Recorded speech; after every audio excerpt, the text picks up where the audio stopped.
Alright, YouTube, Johnny581 back. Another Holes and Hunts, still playing catch up, we're getting there. Like I said a few videos ago, I kept all the piles separate just for the purpose of these videos, and I fell really behind. What you see here is a stack of N64 games, and this is all from one purchase. Thankfully, I checked Craigslist a couple weekends ago on a Sunday and caught a listing that went up. People weren't too far away, they were willing to meet. They wanted $15 cash for this whole pile. So we have 3, 5, 7, 10. So we have 15 games, is that correct here? 15 games for $15. I can't pass that up. There were some that I didn't want, some that I already had, but 15 games for $15. Local transaction, you can't beat that. Craigslist does come in handy once in a while. You also have people on there who think they have $1 million item and they're trying to sell it for that much, but sometimes you could really find a good deal with some good people. So first I'll recap the games I already owned. Donkey Kong 64, I got it when it first came out, and this was in the pile. I'm sure the game itself is fine. I've got a sticker here, got a stick of residue here, there, and on the back. Annoying, yes. It's still a good game. I'll probably trade it with somebody, and hopefully they can enjoy it. I wish it was a clean copy, but not always going to happen, as we've discussed. Possibly the greatest wrestling game ever, WWF No Mercy by THQ. This sticker could probably come off. I already had it. It's an essential game. Aside from that sticker, it's a pretty clean copy, and this is a great game. And 64 probably had the best wrestling games as a whole, period. Like, I'm talking about all the video game history. I know the new games have a lot of flash, but the WCW games and the WWF games that THQ made on that system were fantastic. The Acclaim games were fun too, we'll get to those in a minute, but THQ stepped it up big time. So N64 wrestling games, it's worth getting a system if you don't have one, just for the games. They're a ton of fun. WCW NWO Revenge, another THQ game. This was great, built upon the roster from the first one that came out 2 years ago, which was a WCW World Tour. And again, a lot of fun. The games are all similar. No Mercy was definitely the pinnacle, but the rosters were huge. They were just so much fun. They added a lot of layers that were not possible in the previous generation's wrestling games. And they weren't as complicated as the current games. I like WWE All-Stars a lot, but even playing 2012, I don't know, maybe it's me, but the game's overly complicated. It's easier than the last few years have been, but still doesn't need to be that tricky. And here, WWF Warzone, there were 2 copies. I got this game, I think, the day it came out. I think this was the first one that came out for the system. Had a creator wrestler. Really cool. I remember playing the cage matches and Kane and everything at the time. It blew away what came before. Like Super WrestleMania for Super Nintendo was amazing, and then you look at what leaped into this, and this was just the tip of the iceberg. The games are very basic, but it had the music, it had the entrances, it just looked cool. But the THQ games totally killed the Acclaim games, and Acclaim had the WWE license for a long time.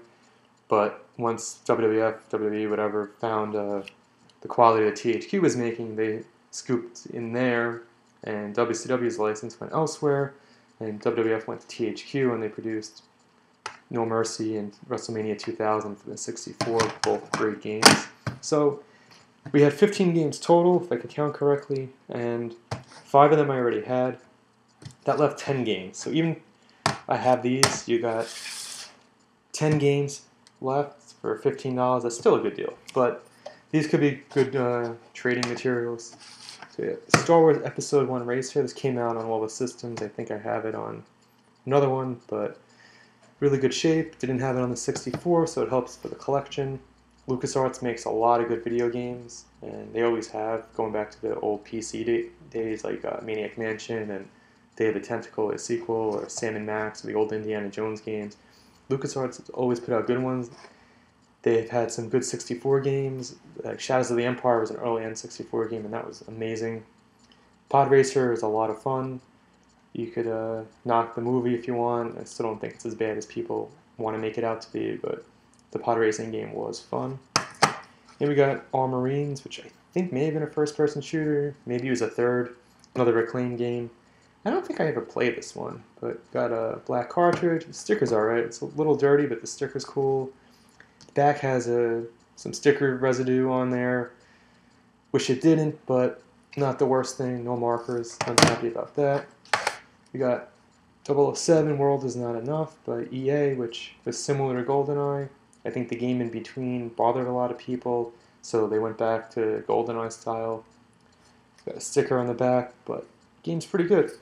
Then we got Tony Hawk Pro Skater 1 and 2, and I never really played too much with the Tony Hawk games. They were fun, they were cool. There's been so many sequels at this point. They still come out.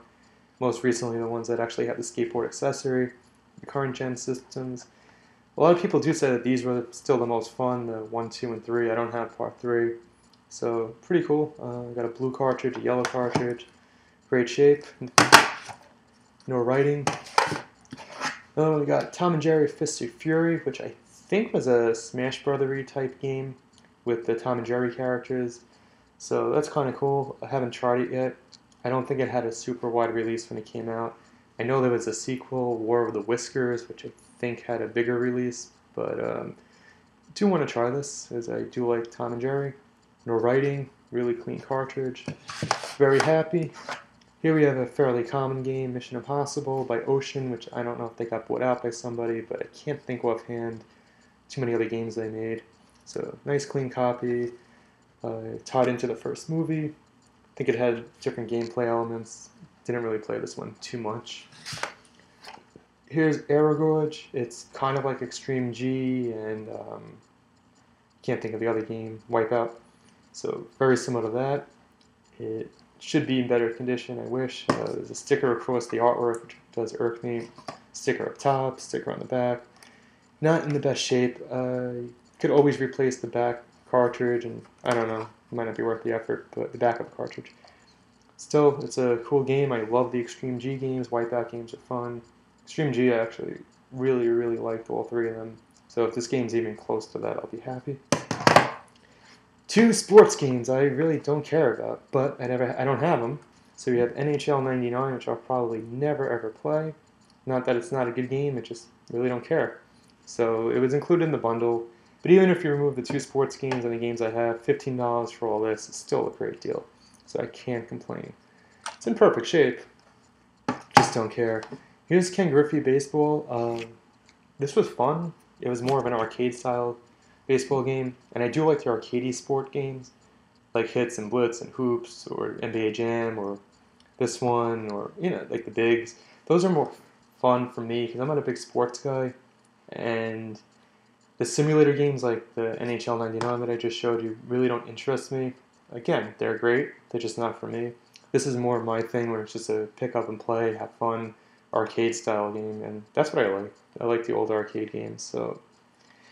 Alright, that was a pretty heavy recap, so let's lay them all out here, and 15 really cool games, and I'm very happy. I'm probably not going to see a deal like that again, and glad I jumped on it. Leave some comments, please subscribe, check out the other videos where they're not all video games, but keep on watching. Let me know what you do want to see, what you don't want to see. Thank you for your support.